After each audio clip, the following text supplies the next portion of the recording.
So yung mga kapatid, mayroon tayong namataan dito, magandang unit to. Ito ay Moto Push. Ayan, dito ay Evo Deluxe na 150. Look ng ano siya, no, NMAX na version 2. Kayo na lang po ang mag-correct sa akin dyan kung tama yung sinasabi ko, ano. Pero tingin ko NMAX to. So itong puwet niya mga kapatid ay talagang sulit na sulit, ano.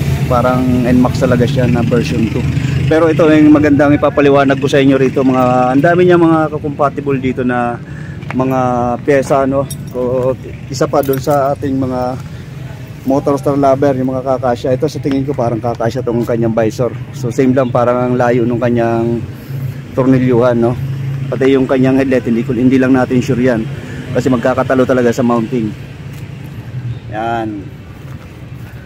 Dito sa kanyang display, ayan, sa rotor disc niya sa harap ay parehas lang din ng pang NMAX version 1. Pati itong kanyang sensor parehas naman sa Easy Ride na 150 Fi. So same din sila rito sa kanyang caliper, no? So may makukuhanan tayo ng sensor pala kung halimbawa na gusto natin bumili sa Motorstar, yung mga walang makita, no, kung wala yung mabili sa Motorstar sa Caloocan halimbawa, pwede kayong bumili rin doon sa Moto Push naman sa Caloocan.